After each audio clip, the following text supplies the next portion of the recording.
자, 오늘 오후에 다 같이 읽으실 성경 말씀은 디모데후서 2장 15절 말씀입니다. 디모데후서 2장 15절.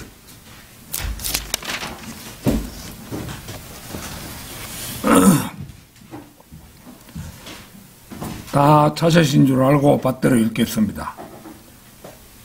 네가 진리의 말씀을 올바로 나누어 자신이 하나님 앞에 부끄럽지 않은 일꾼으로 인정받도록 공부하라. 자, 오늘 본문 말씀 보면은 진리의 말씀을 올바로 나누어 자신이 하나님 앞에 부끄럽지 않은 일꾼으로 인정받도록 공부하라. 이게 뭐 사람에게 인정받는 것이 아니고 하나님 앞에 부끄럽지 않은 일꾼으로 인정받도록 공부하라 이럽니다. 그래서 오늘은 나누지 못한 말씀은 독약이다 이런 제목으로 말씀을 드리겠습니다. 약국에 가면은 약품들을 진열장에 잘 분류하여 진열해 놓은 것을 볼 수 있고, 약품은 약학대학을 졸업한 사람만이 취급하는 것을 볼 수 있습니다.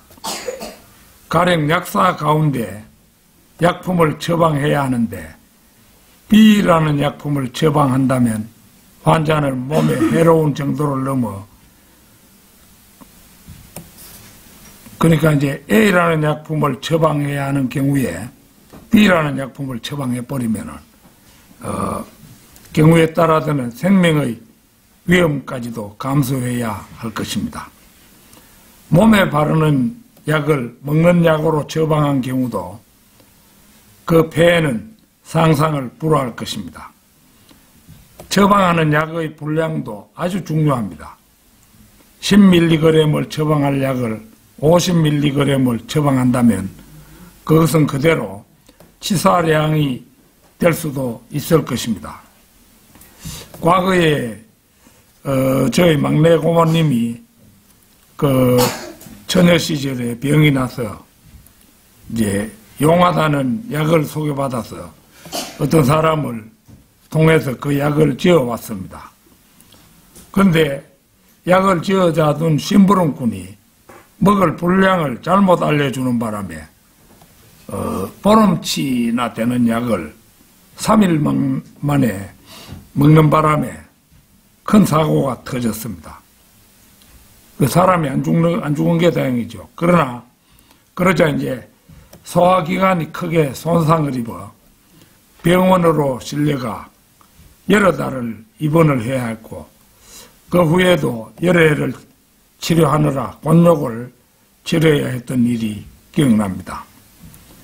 성경 말씀은 눈이나 귀를 통해서 사람이 내면적으로 복용하는 영적 약이라고 할 수 있습니다. 베드로전서 1장 23절 찾겠습니다. 베드로전서 1장 23절.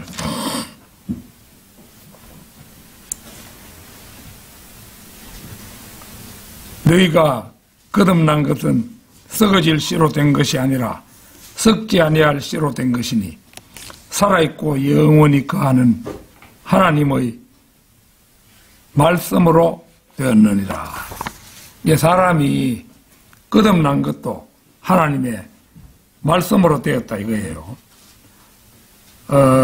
사람이 다시 태어나는 것, 영이 새롭게 태어나는 것을 말하는데요. 그게 살아있고 영원히 거하는 하나님의 말씀으로 되었다. 이 말씀이 얼마나 소중한지 모릅니다. 그러니까 진리의 말씀에 순종하여 받아들이면 영생이고 거부하면 영원한 멸망임을 생각해 볼 때 성경 말씀이야말로 사람이 복용하는 약 중에서 최고의 영약이라 할 만하며, 그것을 가볍게 여기고 복용하지 않을 때는 그 사람에게는 일생일대의 치명타가 된다 해도 과언이 아님을 알 수 있습니다. 엉터리 목사가 말씀을 아무렇게나 가르쳐가지고 구원이 되는 것도 아닌데 구원받는 거라고 가르쳤다면, 예를 들어서 방언을 해야 구원받는다, 사도행전 2장을 보고 방언을 해야 구원받는다, 이래 주장하면은 그거는 독약이지요. 조영기 목사 그 사람 죽었지만은 우리나라에서 가장 큰 교회를 세운 사람이죠. 여의도 순복음교회. 조영기 목사가 죽고 나서 요새는 이영훈이라고 하는 사람이 목사가 돼가 대신 해오고 있는데, 조영기 목사 교회 그런 것을 우리는 흔히 은사주의 교회라 이렇게 부르죠. 은사주의 교회, 그건 이단입니다, 실제. 이단인데, 이제 사람들이, 여의도 순복음교회를 보고 이단이라는 말을 못 하는 거예요. 왜냐하면은, 돈도 제일 많고, 그 다음에 교인 수가 제일 많기 때문에, 무슨 일을 하려고 하면은, 여의도 순복음교회에서 돈을, 한 묶음 내놔야 일이 수월하게 돌아가거든요. 그래서 지금 여기 보면은, 정광훈이라는 사람이, 광화문 같은 데서 집회 자주 하지요. 정광훈이 그 사람도 장로교회 사람이지만은 조영기 목사 교회를 함부로 대하지 못하는 거예요. 왜냐하면 사람이 워낙 많이 나오기 때문에. 그러나 그 많은 사람이 나오는 교회도 이단이라는 것입니다.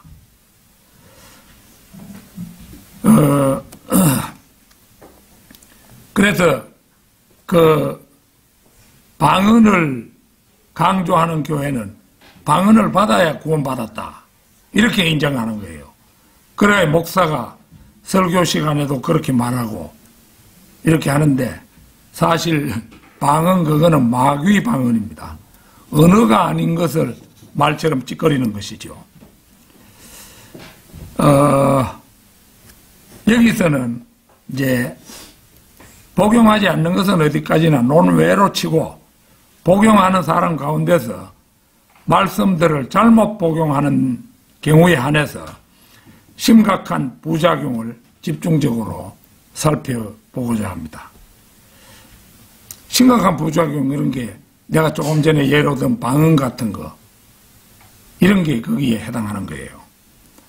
자, 나누지 못한 말씀은 독약이다. 첫째는, 마태복음은 유대인에게 제시되는 복음이며, 특히 산상수훈은 왕국의 헌법이라는 사실입니다.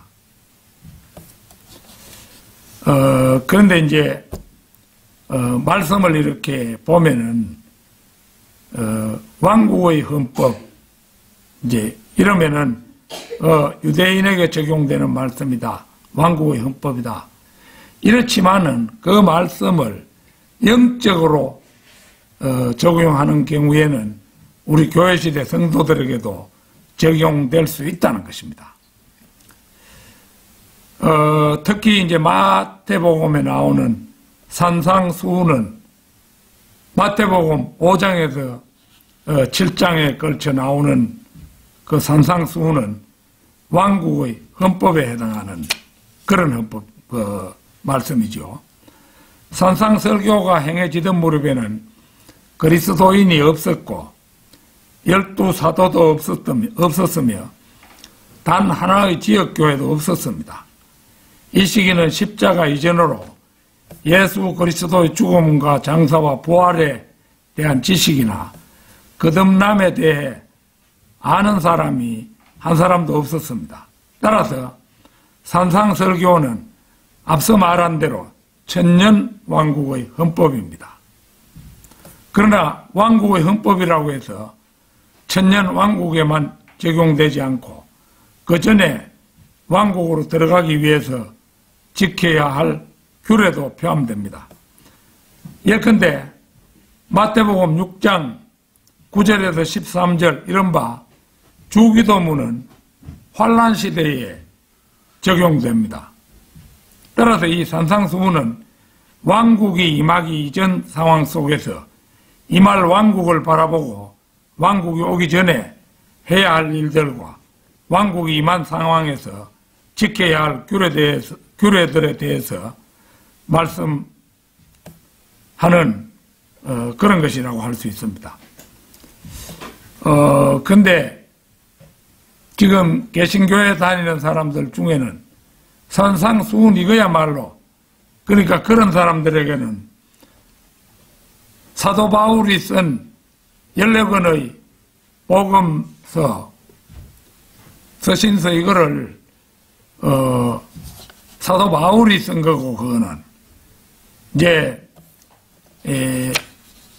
그 마태복음에 나오는 산상수훈 같은 이거는 예수님의 말씀이기 때문에 사도 바울의 말씀이 더 옳으냐 예수님의 말씀이 더 옳으냐 이렇게 이제 판단을 해가지고 그러니까 예수님의 하신 말씀이 최고다 이래가지고 사도 바울의 말씀을 완전히 무시해버리는 그런 사람들도 없잖아 있습니다.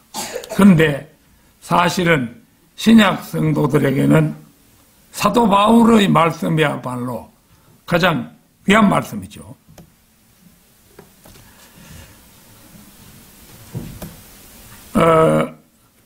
산상설교는 앞서 말한 대로 천년왕국의 헌법인데 그러나 왕국의 헌법이라고 해서 천년왕국에만 적용되지 않고 그 전에 왕국으로 들어가기 위해서 지켜야 할 규례도 포함됩니다. 예컨대 마태복음 9장 13절 9절에서 13절 그 주기도문 조금 전에 주기도문 얘기했는데요. 주기도문 이거는 이제 하늘에 계신 우리 아버지여 뭐 이렇게 시작하는 이 주기도문 이거를 개신교에서는 약방의 감초처럼 사용하는 거예요. 그래가지고 무엇은 일을 하다가 마칠 때만 되면은 주님 가르치신 기도로 마치겠습니다. 이래가지고 중얼중얼 하면서 행사 같은 거 마치고 이렇게 하는 겁니다. 그런데 이 주기도문은 환란시대에 실제는 적용되는 말씀이라 이거지요. 특히 일용할 양식을 주옵시고 환란시대는 일용할 양식이 없는 경우도 많다 이거지요. 마태복음 5장 5절 한번 찾겠습니다. 마태복음 5장 5절. (5장 5절) 온유한 자들은 복이 있나니 그들이 땅을 유업으로 받을 것이며 이 왕국은 땅에 속한 왕국이기에 땅에 대한 소유권이 나오는데 보는 것처럼 땅을 유업으로 받는 사람들은 온유한 사람들입니다. 그러나 오늘날의 그리스도인은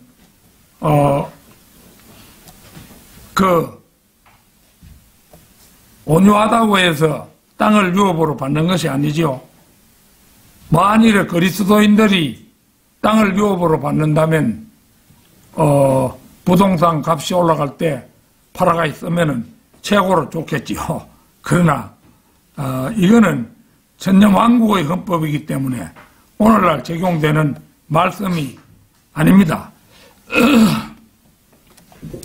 자, 디모데후서 2장 12절 찾겠습니다.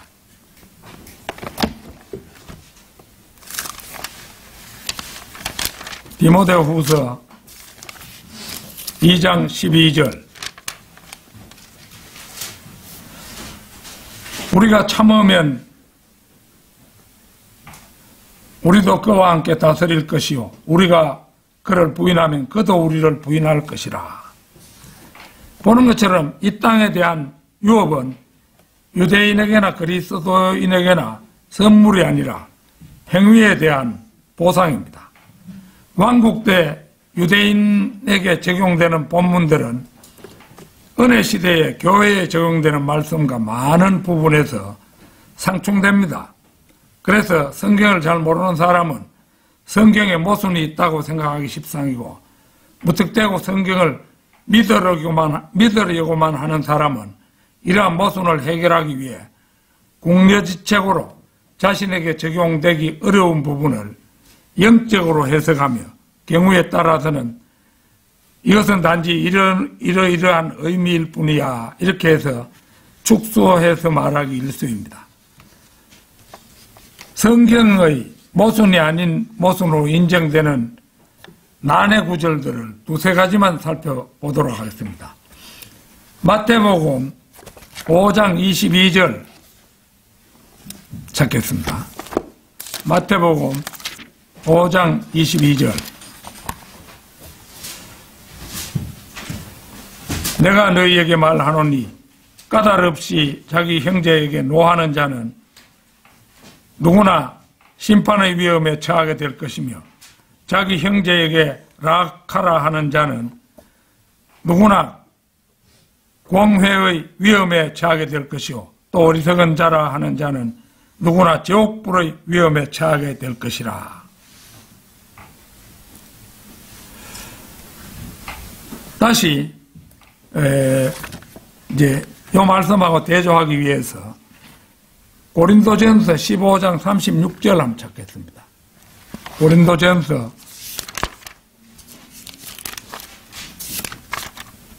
15장 36절. 여기 보면은 너 어리석은 자야, 네가 뿌린 씨가 죽지 않으면 살아나지 못하리라. 자, 고린도전서는 바울의 말씀이지요. 그런데 여기 이제 우리가 방금 읽었는데 어리석은 자라 하는 자는 누구나 지옥불의 위험에 처하게 될 것이라. 마태복음에서는 그렇게 얘기했는데 여기 36절에서는 너 어리석은 자야, 네가 뿌린 씨가 죽지 않으면 살아나지 못하리라. 바울은 너 어리석은 자야 이렇게 말하고 있잖아요. 그나마 바울이 지옥 갔습니까? 아니죠. 자, 마태복음 7장 1절 보겠습니다. 마태복음 7장 1절.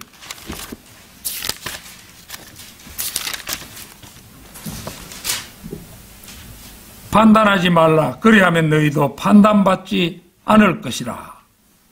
판단하지 말라고 하죠.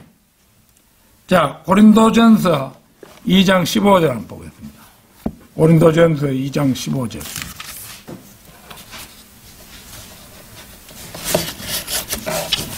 영적인 사람은 모든 것을 판단하나 자신은 아무에게도 판단을 받지 아니하느니라.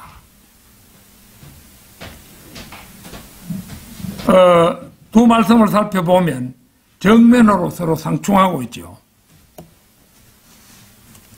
마태복음에서는 판단하지 말라 이랬는데, 영적인 사람은 이제 성경대로 믿는 사람으로서 성경 말씀도 많이 알고 이런 사람은 모든 것을 판단할 수 있다고 그렇게 말하고 있잖아요. 그 다음에 이제 마태복음 5장 19절 한번 찾겠습니다. 마태복음 5장 19절.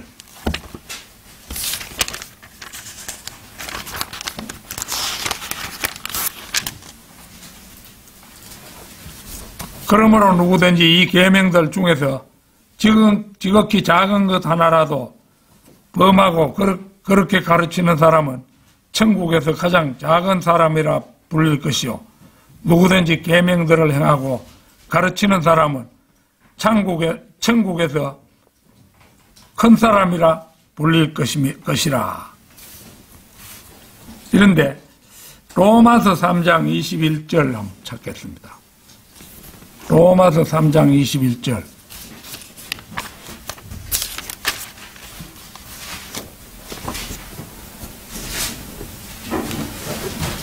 그러나 이제는 율법 없이 하나님의 의가 나타났으니 율법과 선지서들을 통해 증거된 것이니라.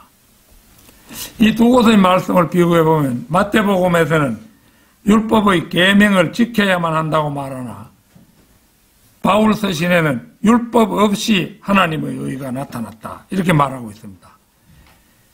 마태복음 5장에서 7장이 왕국의 헌법이므로 사도 바울이 기록한 교회시대의 경륜과 다르다는 점은 확연합니다. 그러나 이 상충하는 교리를 세대주의적 관점으로 보면, 그러니까 말씀을 나누어서 보면은 모순은 풀립니다. 산상수훈을 다루는 데 있어서 이 점을 굳이 강조하는 이유는 많은 성경 교사들이 그리고 설교자들이 산상수훈을 그리스도인들에게 교훈적으로 적용하는 것을 넘어서서 교리적인 적용까지 하는 오류를 범한다는 점에서입니다. 제가 전에 학원할 적에 여기 아세아 정형외과 요 앞에 있죠. 요 딸이 이제 공부하러 다녔는데, 그래 내가 이거저거 얘기를 해줬더니만은 저거 외삼촌이 교회 목사라고 하면서 지은 책을 내한테 몇 권 가져왔더라고요. 그게 뭐냐 하면은 주로 산상수훈에 대해서 그거를 교회 시대에 성도들에게 적용되는 말씀인 줄 알고 그걸 가지고 책 몇 권에다가 풀어나는 거예요. 그 쓰레기에 불과하죠. 그 말씀을 나눌 줄 모르는 거예요. 심지어 어떤 부류들은 예수 그리스도는 하나님이신데 바울은 그 종으로 사람이 아니냐고 말하며 말씀이 서로 상충될 때는 하나님이신 예수 그리스도의 말씀이 옳다는 견해를 가진 사람이 적지 않습니다. 그러나 이들이 간과하고 있는 점이 있습니다. 전능하신 하나님께서 말씀이 서로 상충할 줄 모르고 선지자들을 통해 기록하셨겠습니까? 상충하는 말씀이 나올 때는 왜 서로 상충하는 말씀을 두셨을까를 생각해야 하는데, 눈이 멀어 있는 성경교사나 설교자들은 오늘도 마태복음 5장에서 7장 천년왕국의 헌법을 교회시대의 교리로 적용하기에 골몰하여 무지한 교인들을 지옥으로 몰아넣기에 열중하고 있는 것입니다. 나누지 못한 말씀은 독약이다. 둘째는 믿음과 행위에 대한 오해입니다. 성경 66권 중에서 행함을 강조하고 있는 것은 야고보서입니다. 야고보서 2장, 히브리서 다음에고 야고보서 있죠. 야고보서 2장 14절에서 18절입니다. 나의 형제들아, 만일 누가 믿음을 가지고 있다 하면서 행함이 없다면 무슨 유익이 있겠느냐? 믿음이 그를 구원할 수 있겠느냐? 만일 형제나 자매가 헐벗고 그날의 양식조차 없는데 너희 중에 누가 그들에게 말하기를 평안히 가라, 몸을 따뜻하게 하고 배부르게 먹으라고 하면서 그 몸에 필요한 것들을 주지 않는다면 무슨 유익이 있겠느냐? 그와 같이 행함이 없으면 믿음만으로는 죽은 것이라. 그러면 어떤 사람이 말하기를 네게는 믿음이 있으나 내게는 행함이 있으니 행함이 없는데 네 믿음을 내게 보이라. 행함이 없는 네 믿음을 내게 보이라. 그러면 내가 행함으로 내 믿음을 네게 보이리라 하리라.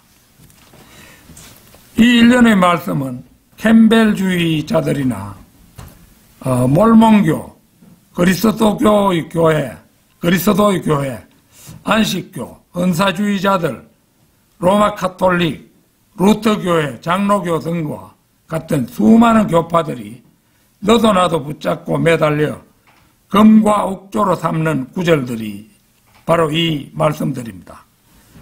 교리적으로는 바울 서신과 정면으로 배치되는 내용을 담고 있는 곳이 바로 이곳입니다. 행위로 의롭게 된다고 가르치고 있는 곳이 바로 이 부분이기 때문에 자기 의를 곧잘 내세우는 자들도 너도 나도 여기 야고보서 2장으로 우르르 몰려들기 마련입니다. 그러나 우리는 이 구절들을 주의하고 경계하며 아주 세심하게 다루어야 합니다. 그와 같이 행함이 없으면 믿음만으로는 죽은 것이라. 야고보는 지금 입으로만 주장하는 헛되고 무능한 믿음, 아무 결과도 가져오지 못하는 믿음은 죽은 믿음이라고 언급합니다. 앞서 16절에서 나는 배고픕니다. 혹은 나는 춥습니다. 라고 말할 때 먹을 것과 입을 것은 주지 않으면서 입으로만 평안히 가라, 몸을 따뜻하게 하고 배부르게 먹으라고 한다면 그것은 헛말이고 행동에 옮겨지지 않은 빈말이므로 전혀 그 사람에게 아무런 유익을 끼치지 못한다는 것입니다. 믿음이 있다고 아무리 떠들어도 그 믿음이 구원으로 연결되지 않는 믿음이라면 죽은 믿음일 수밖에 없는 것입니다. 행위 구원을 주장하는 사람들은 하나같이 야고보서를 들고 나옵니다. 로마 카톨릭은 말할 것도 없고 심지어는 그리스도인이라 자처하는 사람들도 터무니없는 행위 구원 교리를 내세우고 이것을 뒷받침하기 위해 야고보서를 들고 나옵니다. 특히 야고보서 2장 24절은 그들의 교리를 옹호하는데 이상적인 구절로 꼽힙니다. 이제 너희가 알거니와 사람이 행함으로 이롭게 되는 것이요 믿음으로만 되는 것이 아니니라. 이 말씀은 믿음으로 말미암아 하나님의 은혜로 구원받는다는 바울 서신서의 신약적 교리를 반박하기에 안성맞춤인 구절입니다. 따라서 바울의 신약적 교리를 중시했던 마틴 루터는 야고보서를 아주 싫어했다고 전해집니다. 우리는 여기에서 마틴 루터 같은 사람도 말씀을 구약과 신약과 환란시대라는 경륜으로 나눌 줄은 몰랐음을 확인하게 됩니다. 사람들은 그러니까 이제 야고보서는 주로 적용되는 것이 환란시대입니다. 사람들은 이 책의 기록자에 대해 12제자 가운데 세베대의 아들이며 세베대의 아들이 예수님 제자 가운데 두 사람 있죠. 야고보, 요한. 그렇잖아요. 사도 요한의 형인 야고보라고 주장하기도 하고 그 다음에 이제 또 한 사람이 야고보서를 지었다고 주장하는 사람이 주의 아우 야고보로도 주장하기도 합니다. 일반적으로는 대부분 로마 카톨릭의 견해를 거리낌 없이 받아들여 예수님의 사촌 형제 야고보라고 이제 말합니다. 실제 예수님 바로 밑에 동생에 의해 기록되었다고 이제 가르치지만은 사실은 그렇지가 않습니다. 만약 야고보서가 세베대의 아들 야고보에 의하여 기록되었다면 이 야고보가 헤롯에게 죽었잖아요. 사도행전 12장 이전이었음이 명백해지는데 이 책에서는 믿음으로 말미암아 하나님의 은혜로 받는 구원 등의 내용이 없어야 이치에 맞습니다. 그런데 아닌 게 아니라 이 책에는 믿음으로 받는 구원에 대해서는 한마디도 언급이 없는 것입니다. 야고보서는 교회에 보낸 편지가 아니라 유대인 12지파에게 보낸 서신입니다.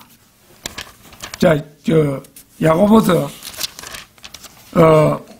1장 1절 한번 보십시오. 야고보서 1장 1절. 하나님과 주 예수 그리스도의 종 야고보는 널리 흩어져 있는 12지파에게 문안하노라. 자기들 12지파에게 보내는 편지가 야고보서입니다.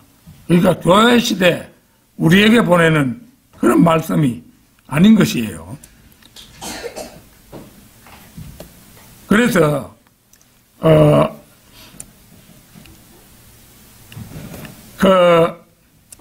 세상의 일반 법정에서 시시비비를 가릴 때도 이제 누가 누구에게 말했느냐, 이거는 핵심적인 사항입니다. 마찬가지로 성경 구절을 해석하는데도 이 원칙은 그대로 적용이 됩니다. 교회 시대를 사는 그리스도인들에게 믿음과 행위에 대한 교리는 맞지 않는 것이 확실하죠. 그리스도인들은 오직 믿음에 의해서 구원받았으며 행함은 천년왕국대의 유업을 위해 믿음에 걸맞게 저절로 따라와야 한다는 것입니다. 나누지 못한 말씀은 독약이다. 셋째는 칼빈주의 누룩입니다. 칼빈주의는 전적 타락, 무조건적인 선택, 제한적인 속죄, 저항할 수 없는 은혜, 성도의 견인 등 5가지인데 이 가운데 성도의 견인만 옳은 부분이 있고 나머지는 모두 틀린 누룩입니다. 이 가운데 2가지만 살펴보겠습니다. 전적 타락이라는 것은 전적 타락이라는 교리는 구원받지 못한 사람은 죄와 허물로 죽었기 때문에 그리스도를 받아들이기 위해서 할 수 있는 일이 아무것도 없다는 것입니다.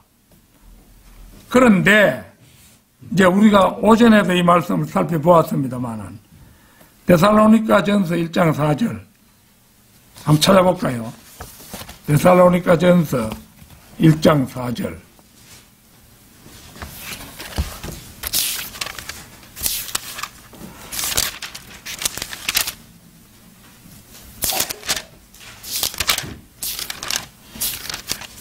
에, 1장 4절을 보면은 사랑하는 형제들아 너희가 하나님을 선택한 것을 아노라. 너희가 하나님을 선택한 것을 아노라. 선택한다.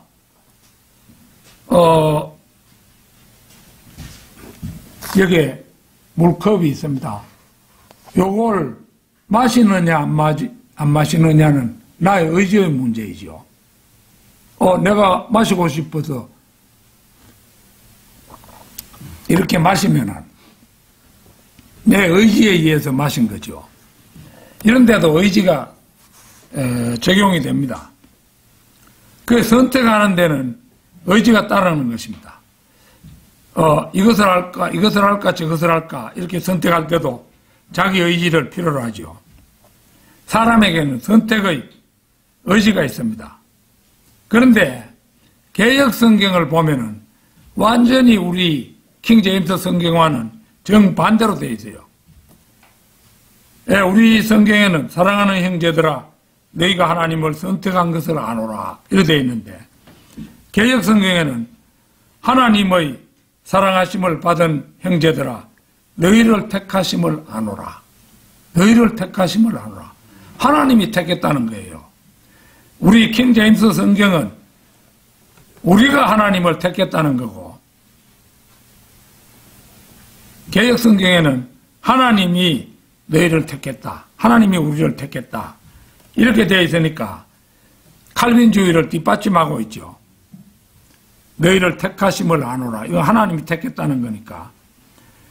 제한된 속죄라는 교리는 이것도 대표적으로 틀린 건데요.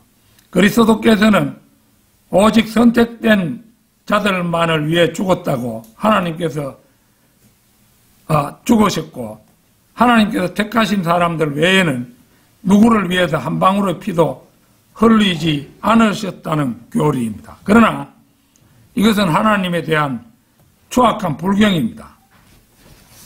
디모데전서 2장 4절 한번 보겠습니다. 디모데전서 2장 4절.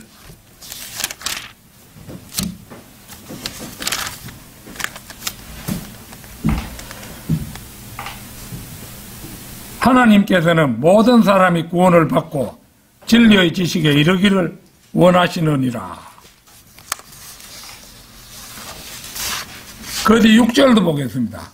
그가 모든 사람을 위하여 자신을 몸값으로 내어주셨으니 때가 이르면 증거되리라. 베드로후서 3장 9절도 한번 보겠습니다.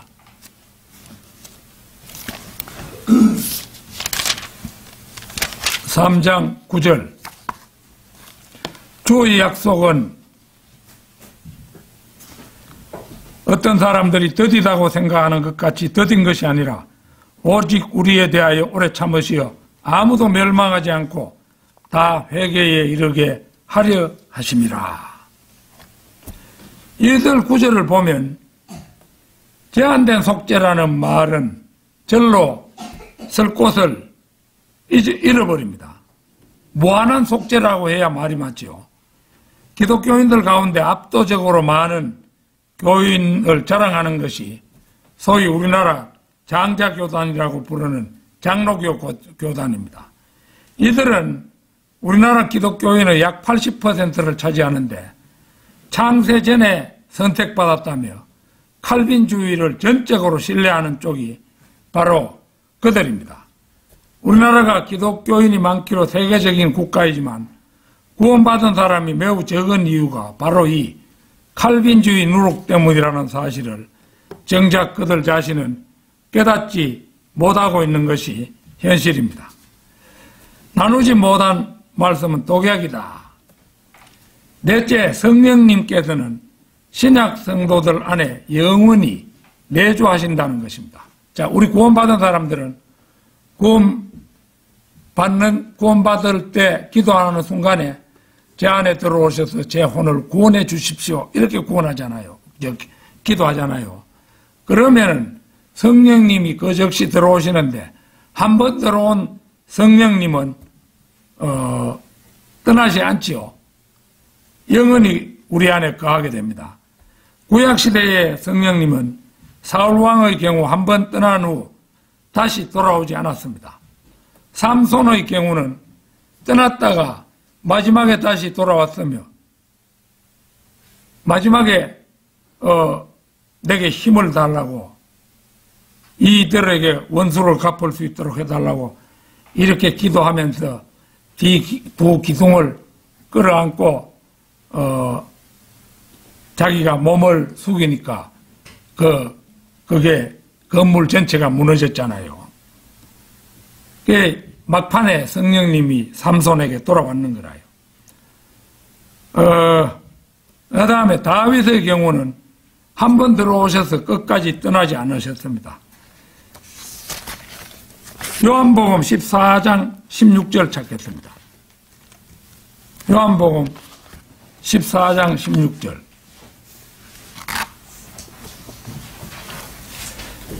또 내가 아버지께 기도하겠고 그분께서 또 다른 위로자를 너희에게 주시리니 그가 너희와 함께 영원히 거하시리라. 이 위로자는 성령님을 말하죠. 성령님. 이건 이제 개역성경에는 보혜사라 이렇게 되어 있는데 그게 성령님인데 그가 너희와 함께 영원히 거하시리라. 한번 우리 몸속에 들어오면 영원히 우리 몸에 거하시는 거예요. 그래서 성령님께서 우리가 구원받는 순간 우리에게 들어오시면 그분께서는 우리와 함께 영원히 거하시게 됩니다.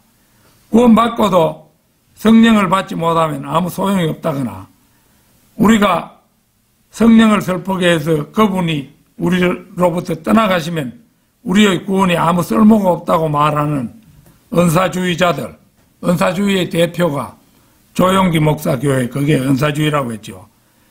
새빨간 거짓말임이 여기서 분명하게 드러납니다.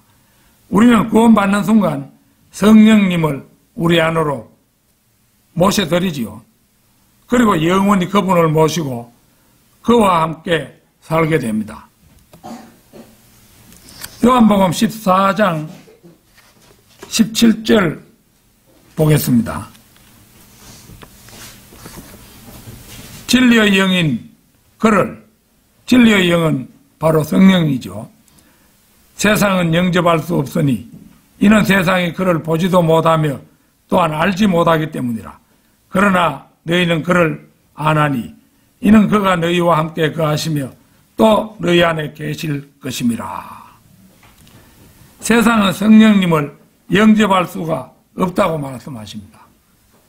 조금 전에 울산에서 자매님 한 분이 오전 예배 때 오셔가지고 제가 구령을 해가지고 보냈는데 성령 예수님을 구주로 영접하겠느냐 하니까 영접하겠다고 말해서 그러면 내 기도를 따라해라 이래가지고 기도를 따라해가지고 내 안에 오셔서 저를 구원해 주십시오 이런 이제 말로 기도를 끝맺어가지고 그분 구원을 받고 갔습니다. 그거는 무슨 세상이 물리적으로 증명할 수 없는 거죠. 성경 말씀이 그걸 기록되어 있기 때문에 우리는 그에 따라서 구령하는 것이죠. 세상은 성령님을 영접할 수가 없다고 말씀하지요. 그 이유를 주님께서는 세상이 그를 보지도 못하며 또한 알지 못하기 때문이다. 세상은 보이지 않는 것은 보지 못하지요.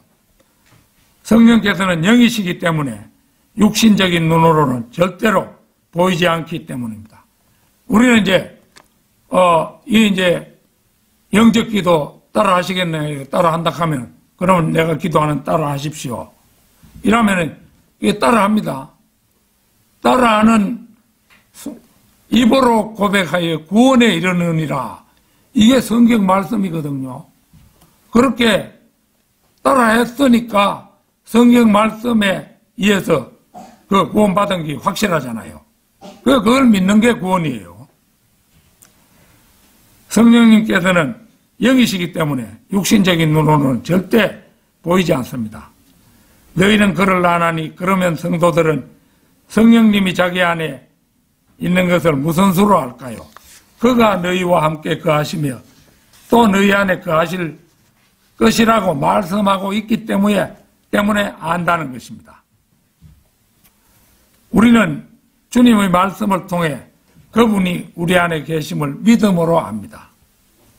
증거가 있어서 아는 게 아니에요. 그리하여 그리스도인들의 몸은 하나님께서 거하시는 성전으로 위상이 높아집니다. 고린도전서 3장 16절 좀 찾겠습니다. 고린도전서 3장 16절.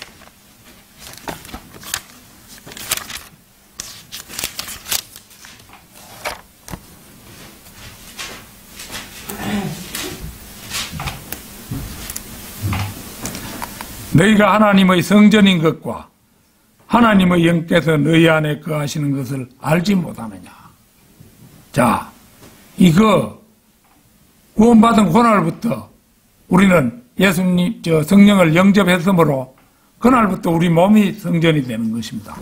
그러니까 전에는 부부간에 싸울 때도 막 사정없이 욕을 했더라도 구원받고 나면은 욕도 안 하는 게 좋습니다. 왜 그러냐 하면은 거룩한 성전에서 욕을 함부로 행사하면 안 되겠지요.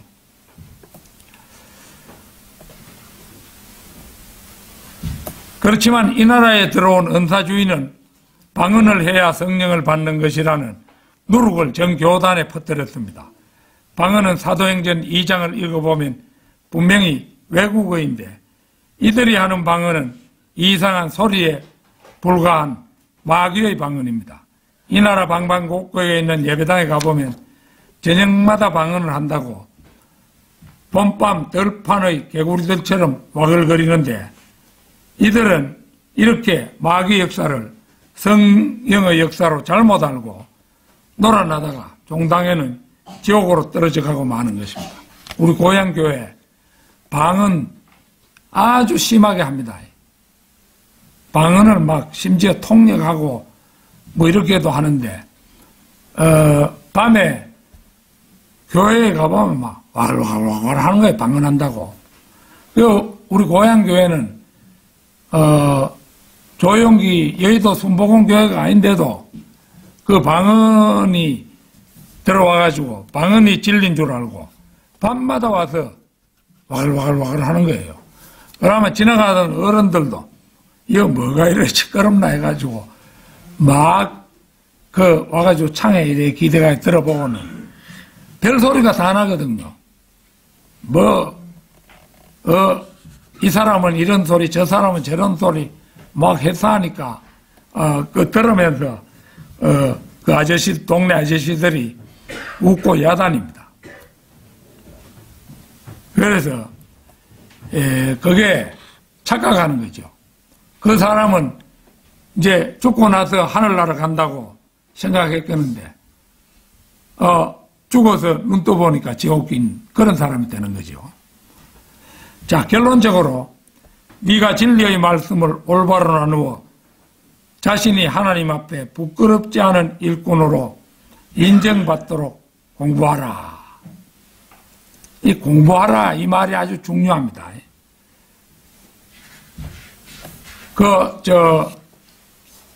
어젯밤에 5시까지 새벽 5시까지 성경 읽었다고 했죠. 그 공부하는 건데 말씀 그렇게 열심히 공부하는 건 좋습니다. 그런데 그 다음 날이 주일이면은 저 말씀도 적당하게 읽어야지. 계속해서 막 새벽 5시까지 읽고 이러면 그 다음 날 잠이 부족해가지고 잠이 오는 거예요. 그러면 예배에 참석하지 못할 가능성이 많잖아요. 그러면 예배 시간에 귀한 진리를 배우는데 그 진리는 배우지 못하고 넘어가는 거예요. 그러니까 앞으로 내 말을 명심하십시오. 다른 날은 뭐 밤새워 이제 해도 좋은데 그 이튿날이 주일날이거든. 우리 목사님이 그렇게 밤새워는 읽지 말라고 하시더라. 이러면 한 12시까지만 읽고 잠을 자는 게 좋겠죠. 그렇죠? 사람은 이제 육신을 가졌기 때문에 피곤하면 견디지 못하는 거예요. 자, 그래서 내가 진리의 말씀을 올바로 나누어 자신이 하나님 앞에 부끄럽지 않은 일꾼으로 인정받도록 공부하라. 이거는 지옥을 면하고 하늘나라로 가며 천년왕국을 통과하여 영생에 이르는 최고의 지침이라고 할 만하죠. 이 말씀을 옳게 공부해야 되지요. 그러자면 우선 바른 성경을 가져야 하고 그 성경이 무오하고 바르다는 믿음을 가져야 하며 그 말씀을 가닥을 잡아 나누어 공부함으로써 진리의 지식에 이르러야 할 것입니다. 발바닥에 바르는 무좀약을 혀에 바르고 비듬약을 소화제로 복용한다면 경우에 따라서는 생명까지도 위험에 처할 수 있으면 불문가지입니다. 성경은 혼들을 거르는 채입니다. 술 거르는 채 있죠. 둥글게 이래가지고 술찌개하고 함께 술을 함께 해가지고 술을 걸러내는 그 채죠. 걸러 넘어지는 자는 멸망하고 올바로 나누어 적용하는 자는 복을 받습니다. 하나님께서는 어중이를 다 받아들이지는 않습니다. 66권의 말씀으로 알곡들을 가려냅니다. 성경에 상충하는 말씀을 두신 것은 바로 이 때문입니다.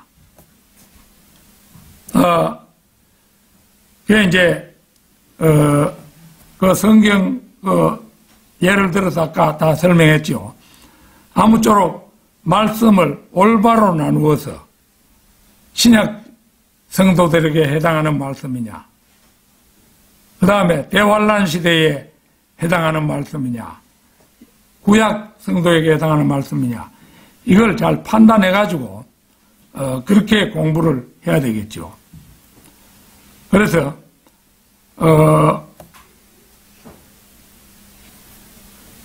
성경에다가 상충하는 말씀을 두신 것은 그거를 판단하지 못할 사람도 있도록 하나님께서 함정을 두신 거예요.